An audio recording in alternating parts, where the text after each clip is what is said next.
Bom, vim visitar uma instituição que funciona bem, mas acima de tudo uma instituição exemplar naquilo que é o apoio às pessoas com deficiência e sem a devida retaguarda familiar, como todos sabemos, é um problema gravíssimo quem está nessa situação.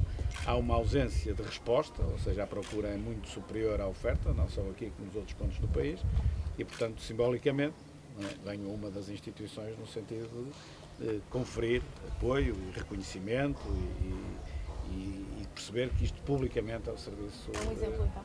É um exemplo, seguramente, este é um exemplo, como haverá outros exemplos também no país, mas também para dar visibilidade a este trabalho, que é um trabalho notável em termos de interesse público. Eu diria até que faz bem, alguém que está na política e particularmente numa disputa eleitoral, acho que faz muito bem vir aqui, porque a dada altura nós temos também a tendência para nos desviarmos das questões de fundo e andarmos muito na política, nas questões táticas e tal, e depois vimos aqui, vimos o que é a vida a sério. Eu acho que isto faz bem a qualquer um vir aqui. E relativamente a estas questões, relativamente a estas questões, o que é que o PSD tem no programa eleitoral? Aquilo que o PSD tem no programa eleitoral, no quadro do apoio social, da segurança social, da luta contra a pobreza, um conjunto alargado de medidas, mas particularmente o reconhecimento da importância do setor social na nossa vida.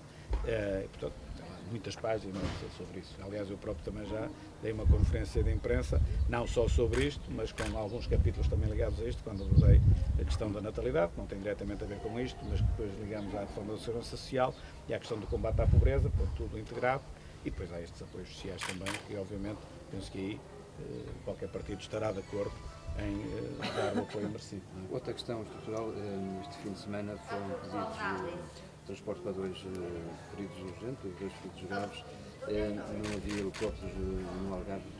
Qual é o seu comentário? Isso, enfim, é mais um episódio daquilo que é notório em Portugal, ou seja, este governo falhou notoriamente naquilo que são os serviços públicos. Nós em Portugal, todos sabemos, temos a carga fiscal máxima, nunca os portugueses pagaram tantos impostos em termos de carga fiscal, não em termos de valor absoluto, porque isso não é sério. Em termos de valor absoluto, os impostos são sempre mais e cada vez mais, porque a economia cresce. Mas em termos relativos, carga fiscal nunca foi tão pesada. Pagamos impostos como nunca pagamos. Depois deveríamos ter melhores serviços públicos. Se damos mais dinheiro por impostos, devíamos ter melhores serviços públicos. Não, nós damos mais dinheiro em impostos e temos piores serviços públicos. O exemplo que me está a dar é mais um exemplo de um serviço público, neste caso do INEM, que não está a funcionar com a devida eficácia, mas é o exemplo transversal a quase todos os serviços públicos, obviamente que não será a todos, mas a quase todos os serviços públicos, com particular incidência, porque é isso que nos toca mais de perto no Serviço Nacional de Saúde. Aí é o que tem mais notícias, é onde todos nós ouvimos mais. Mas depois há tudo mais, e aí está ligado ao Serviço Nacional de Saúde também, por acaso a questão do INEM, mas há muitos outros. Portanto, há uma falha completa naquilo que é a organização dos serviços públicos. Isso é, eu direi, a par do aumento dos impostos, a marca mais negativa deste governo, a conjugação destes dois fatores. Dr. Rui, de facto, há também, nos últimos dias, a norte do país, registro de são noticiados alguns problemas em mais serviços públicos, do exemplo de serviços de registro, onde as pessoas fazem filas para poder renovar o cartão de cidadão. Também na saúde, o Hospital de Braga, a Ordem dos Enfermeiros denunciou na última semana também um certo caos. Que comentário lhe merece? É o mesmo comentário que acabei agora de dizer, embora o Hospital de Braga seja um caso um bocadinho à parte, um bocadinho singular, mas aquilo que é notório, aquilo que é transversal, é a completa degradação dos serviços públicos. E não referiu, por exemplo, um aspecto nuclear, que é, por exemplo, o tempo que demora a deferir uma reforma. As pessoas hoje reformam-se com 67 anos, 66 anos e muito, cada vez se reformam mais tarde por força do problema demográfico que o país tem.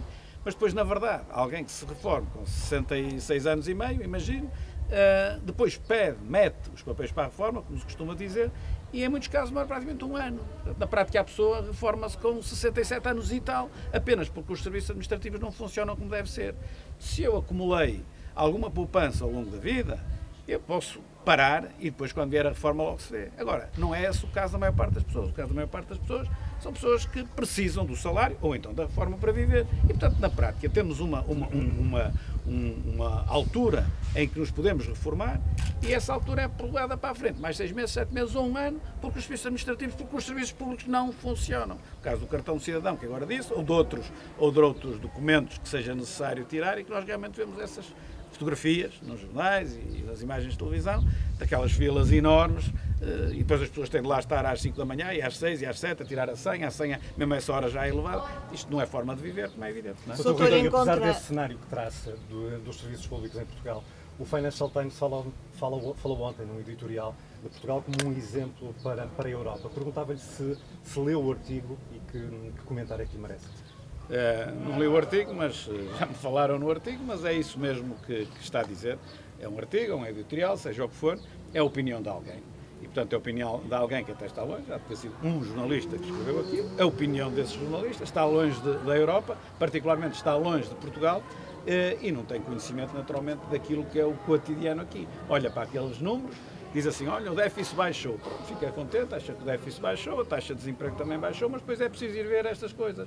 A taxa de desemprego baixou. É verdade, sim senhor. Pois então, se a economia internacional cresce, se a economia portuguesa, quando este governo tomou conta da governação, estava devidamente estabilizada, razoavelmente estabilizada por força do período negro que tivemos da Troika, que não foi da responsabilidade do PSD, foi também da responsabilidade do Partido Socialista, naturalmente que esses indicadores acabam por melhorar. Agora, que emprego é que nós criamos? Nós criamos emprego relativamente precário e, fundamentalmente, emprego de baixos salários, de muito baixos salários.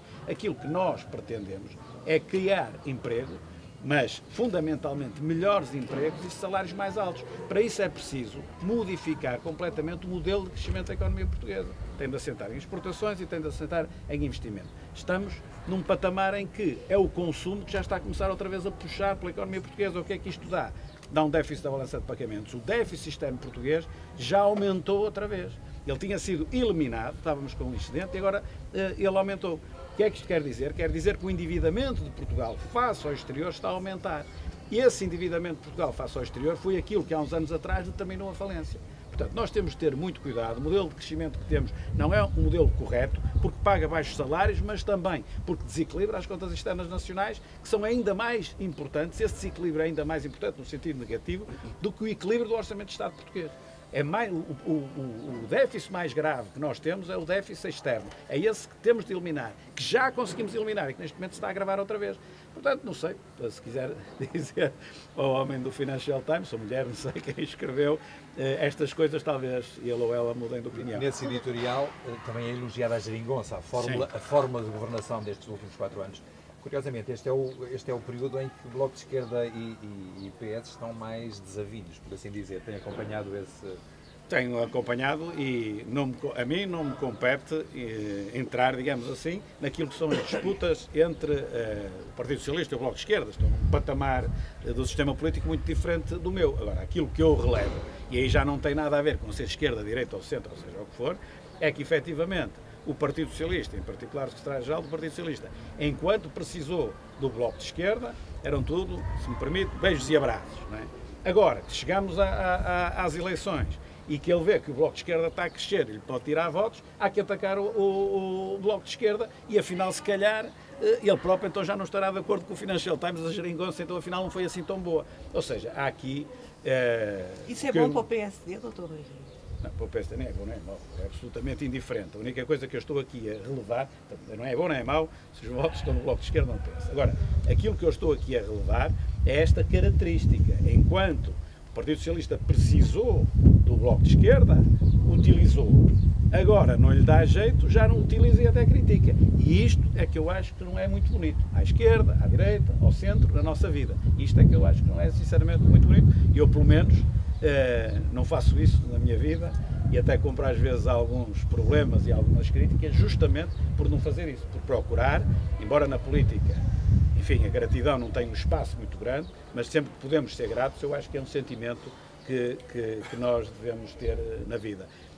Quem não é grato não merece ser ajudado, não sei se percebem isto. E, portanto, é disto que eu estou a falar, é de uma forma de estar na vida e particularmente na política também, e portanto se eu tivesse estado com um dado partido, nunca seria o Bloco de Esquerda, mas com um dado partido, em governação quase conjunta, pelo menos ao nível parlamentar, não chegava acima das eleições e começava a dizer mal daquilo que antigamente dizia. Portanto, não dirá mal do CDS-PP nestas eleições? Não há nenhuma aproximação em relação ao CDS-PP? Não me viu realmente nunca dizer mal do CDS-PP, porque, primeiro, o PSD esteve coligado com o CDS-PP no tempo em que a Troika esteve aqui, que foi dificílimo fazer aquela governação, e depois porque eu próprio, quando estive no poder, no caso de uma autarquia, também estive em coligação com o CDS-PP. Portanto, é evidente que eu tenho esse respeito e essa gratidão. Isto não quer dizer que de hoje para amanhã não possa haver uma divergência num ponto ou outro. São dois partidos distintos. E aproximação, não? Não pensar nisso?